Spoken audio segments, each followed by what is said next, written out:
I remember the day I met Lauren like it was yesterday. She was radiant, with a laugh that seemed to light up the world. I was just an ordinary guy, not particularly handsome, not particularly wealthy, but I was good at loving her. Or so I thought. I worked hard to give her everything. A stable home, a promising future, a life where she wouldn't have to worry about anything. But it turns out sometimes even your best isn't enough. The cracks started small, almost invisible. A missed dinner here, a late night there. Lauren had taken a new job at a marketing firm, and she threw herself into it with gusto. She'd talk about her coworkers, mostly women, she'd assure me. But one name kept coming up, Jason. Jason says this, or Jason thinks that. I didn't think much of it at first. Why would I? We were married. We had promises, vows. But then the late nights became more frequent. Her phone seemed permanently glued to her hand. She started taking extra care with her appearance before work. Red flags waved like banners in a storm, but I didn't want to see them. I told myself I was imagining things. That's what love does, doesn't it? It blinds you even as it stabs you in the gut. The breaking point came on a Saturday afternoon. Lauren had gone out with some friends for brunch. I was cleaning up around the house when her tablet buzzed on the counter. She'd forgotten to lock it. A message popped up. Jason. Can't stop thinking about last night. When can I see you again? I stared at the words, my heart pounding so hard it felt like it would burst out of my chest. I tapped on the screen, my hands trembling. The messages were all there, laid out like evidence in a courtroom. Months of deception, lies, and her assurances that Jason was just a work buddy. They felt like poison in my veins. When she came home that evening, the tablet was on the kitchen table, open to the damning messages. She froze in the doorway, her face draining of color as she saw it. Tom, she began, her voice quivering. I can explain. Explain, I said, my voice eerily calm. Go ahead, Lauren. Explain. Make it make sense. She stammered, fumbling for words. Finally, she settled on the one excuse I'd heard too many cheaters use on TV dramas. It was a mistake. A harmless mistake. Harmless. I laughed, a bitter, humorless laugh that echoed through the kitchen. Harmless? You call months of betrayal harmless? You call sneaking around behind my back harmless? She tried to cry, to beg, to tell me it didn't mean anything, but her tears meant nothing to me now. They were as fake as her promises. That night, I told her to leave. I didn't want to see her face, didn't want to hear her voice.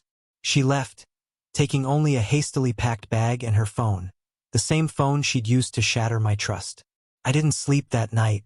I sat in the living room staring at the walls, the silence of the house pressing down on me. Memories of our wedding day kept flashing through my mind. The way she'd looked in her dress, so beautiful, so full of promises she had no intention of keeping.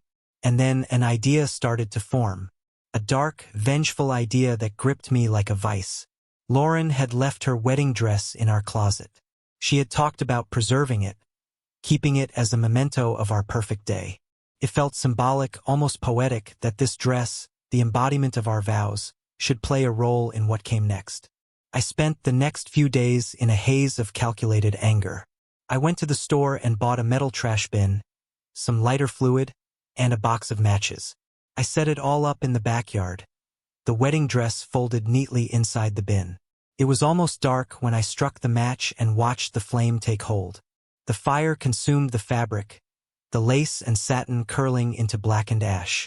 The smell was acrid, but to me it was the scent of justice. When the dress was nothing but ashes, I gathered them into a small box. Then I sat down to write her a note.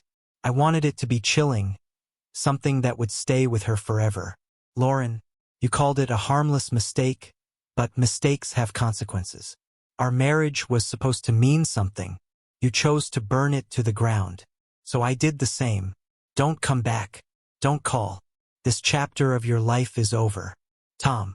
I left the box of ashes and the note on the dining table. Then I locked the doors, turned off the lights, and went to bed. For the first time in weeks, I slept soundly. The next day, Lauren came by to pick up some of her things. She walked into the house calling my name. When she reached the dining room and saw the box and the note, I heard her gasp. Then came the sobs, loud and guttural, the kind of crying that comes from deep inside. Part of me felt satisfaction. The other part felt numb. I didn't go to her. I stayed upstairs, listening as she cried and begged for another chance. Eventually, she left, slamming the door behind her. She didn't come back again. In the weeks that followed, I threw myself into rebuilding my life. I joined a gym, started volunteering at a local animal shelter, and reconnected with friends I had neglected during my marriage. I even started therapy, where I learned to process the betrayal without letting it define me. Slowly but surely, I began to feel like myself again, or maybe even a better version of myself. Lauren, I heard through mutual friends, wasn't doing so well.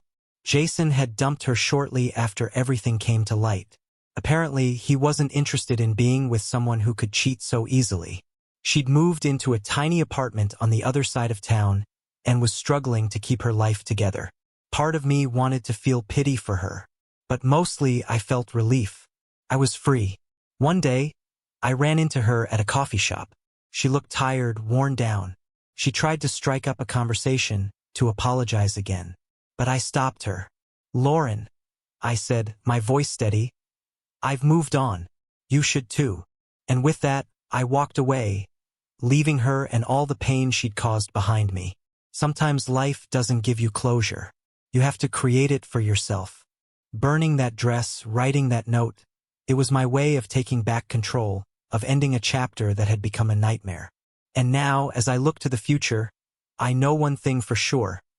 I'll never let anyone take my happiness away again.